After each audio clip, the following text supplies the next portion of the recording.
In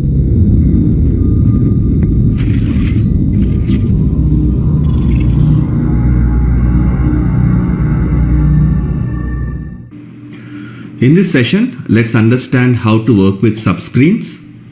Subscreens are typically used if you want to load one screen on another screen. So sometimes dynamically you want to show certain fields on the screen. For example, you have a chain of screens and the user inputs certain values on the screen, and based on those values you want to display some fields dynamically. So in such scenarios, we keep these fields in one subscreen and call this subscreen on the main screen. So we'll see how you can work with a subscreen. I'll create a new screen for our program. So you can right click on the screen and click on create, or you can right click on the program name and click create screen. And give some screen number, let's say 200.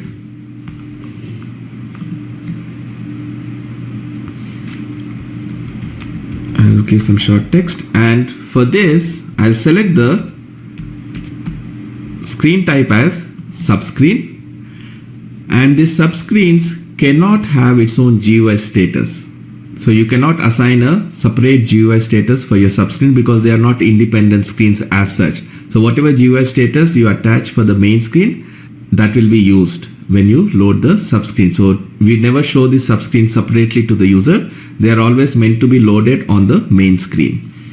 So you maintain this subscreen and then you go to this layout and define your fields like a regular screen. So you can have any of these screen elements like input, output fields, checkboxes, radio buttons, table controls.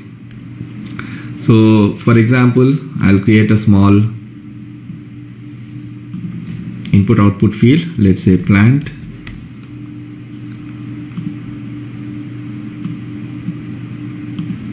Let's say v_works. So you can have any screen element just like your main screen or the normal screen. And once you maintain this, activate it. Now I want to load this 200 subscreen on this 100 main screen. So in this main screen's layout, if you scroll down,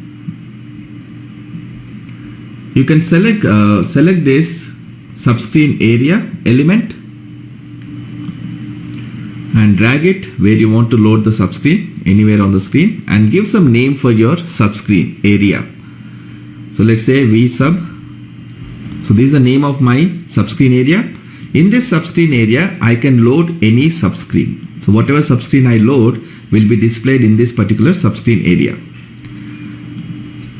So once you give the name for your subscreen, all you have to do is in the flow logic, in your PBO, you use this statement, call subscreen vsub, the subscreen area name, including your program name. So you can either hard code the program name or use this system field, scirapid, that will have the program name. Basically this program name is the name of the program in which you have created the subscreen. So this subscreen can belong to the same program, or you can also load the subscreen that is defined for a different program.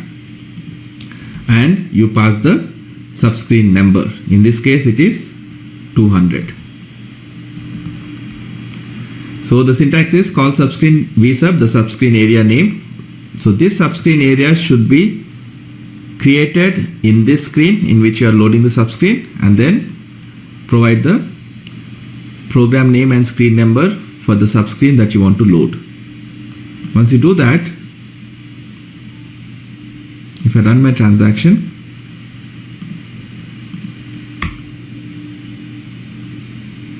it is actually not taking the numeric, so I'll just hard code it 0 200.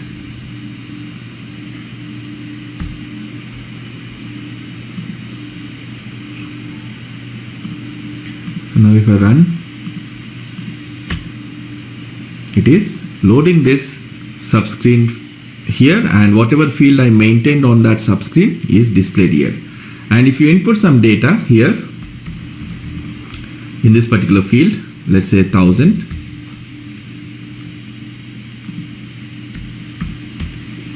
And if you see in debug mode, I have to actually first define that field in my program. So let's do that first.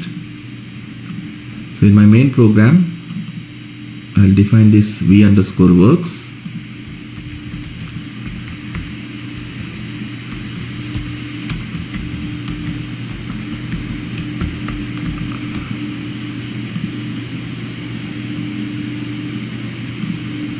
And if I run the transaction,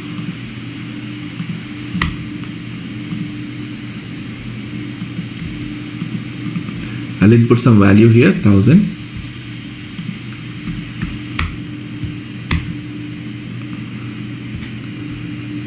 If you go to this PAI,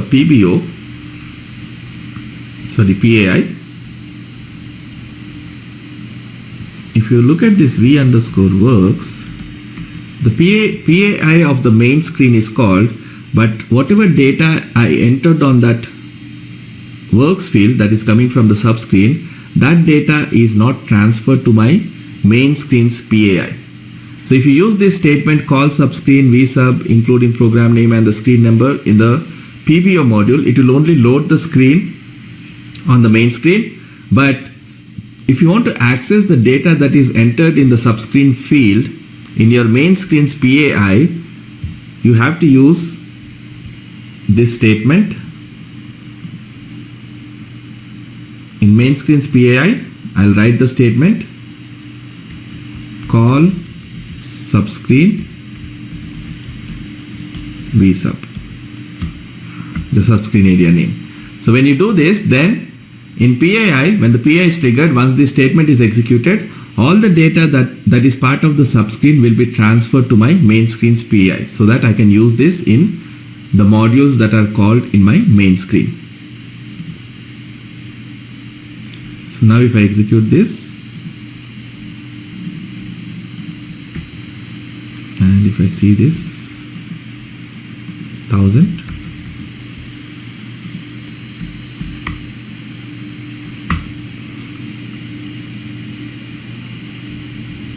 if I go to my PAI, I'm pressing F6. So now if you see v_works, the data is not yet transferred, but when you execute this call subscreen vsub, it actually triggers the PAI of the subscreen. So if I press F5 here,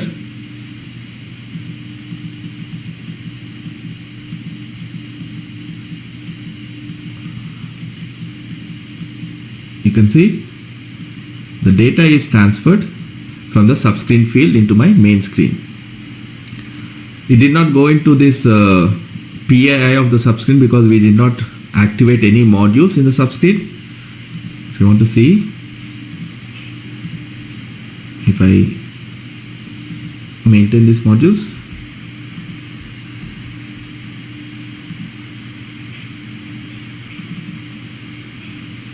if I create it in the main program, this module, now if I run the transaction,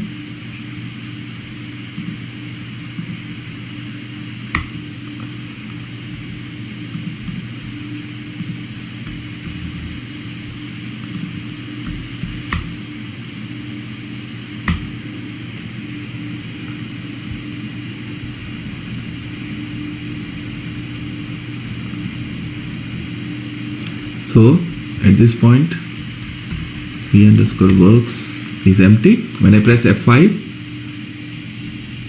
it will call the PAI of that subscreen.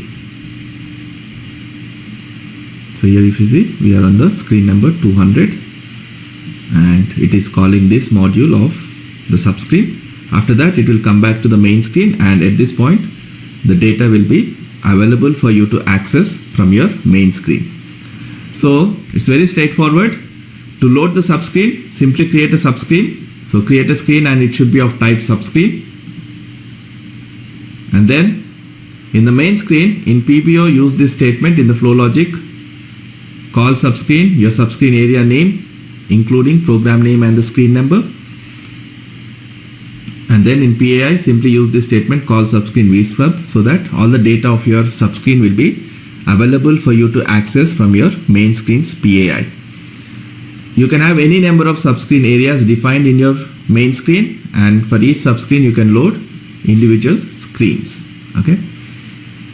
And if you want to make it dynamic, so which subscreen to call, let's say I'll create one more screen, 300. I'll also mark it as subscreen, and on this screen I'll create one field, let's say customer.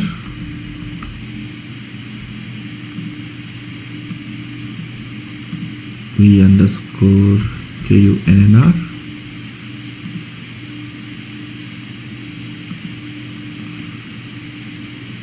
And in the main screen, instead of hard coding this value here, in my program's flow logic, for example, I can define a variable called, let's say, v_dynr, the screen number, type side dynr, value 0, 100. So I'll by default I'll assign this as the subscreen. However, in PAI, once the user inputs the material number and clicks submit, I can dynamically handle. For example, if he gives, if vmatnar equals to 100, 100, then I want to show that 100 subscreen,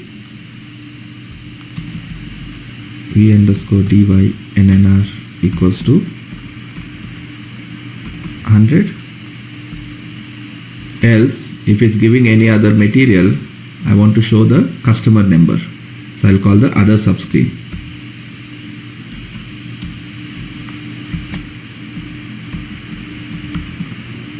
So I'll dynamically fill this variable with the screen number.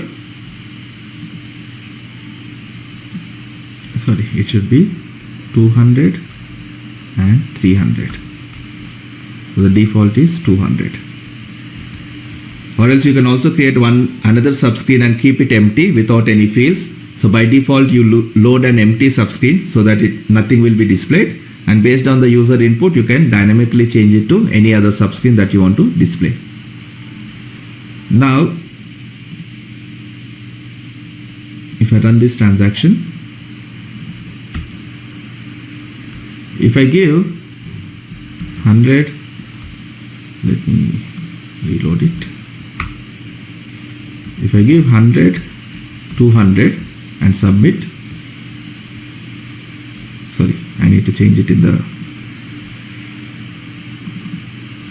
I'm already exhausted, so making mistakes. Here instead of hard coding it, we can say v_dynr. So whatever value is there in this variable, that will be used. So now I'll run the transaction, it should work. So if I give 100, 200, it shows the customer, whereas if I give 100, 100, it shows the plant. Because in our code we are dynamically handling, if the matnar is 100, 100, show this particular screen, otherwise show this particular screen. So that, like that, you can dynamically load different subscreens based on the user inputs. So this is your subscreens. It's pretty straightforward. And now that we are here under attributes, apart from screen type, you can also maintain something called next screen. So I said after triggering PAI, it will always trigger PBO of the screen and display the screen. So if you maintain the same screen as the next screen, then after PAI, it will trigger the same screen's PBO. However, if you want to call another screen, after PAI of this screen, if you want to call another screen, then you can maintain that screen. It should be a main screen, not a subscreen. So let's say we have one screen 400, main screen. If I maintain 400 as the next screen, then it will call that particular screen's PBO. So after PAI of this 100 screen, it will trigger PBO of 400 and display 400 screen. So this is the static way of maintaining next screen. You can overwrite it in your code by using a statement called setScreen. So in another session, we'll talk about these different statements that you can use to call different screens. So this is the next screen attribute. And if you want to by default show cursor on a particular field, so for example, I have these fields on my screen, and by default I want the cursor to be in this phrase field. If you don't maintain any default, it will put the cursor in the first field of the screen, but I can maintain it here, maintain a field here, so that the cursor will be on this particular screen by default. And you can assign one context menu. You can, in the GUI status, you can define a context menu and assign it here, so that on the screen, if you right click, it will display that menu. And you can also maintain a group for your screen, so that certain things you can handle by using the screen group name. So for example, if you have 3-4 screens and you want to handle certain things at once for all these 3-4 screens, then you can keep the same group name for all these screens and then handle them. So we'll see that also in a different session, how we can dynamically manipulate these screen fields. So these are the few properties you can maintain. So that's about your subscreens. In the next video, we'll talk about tab strip controls.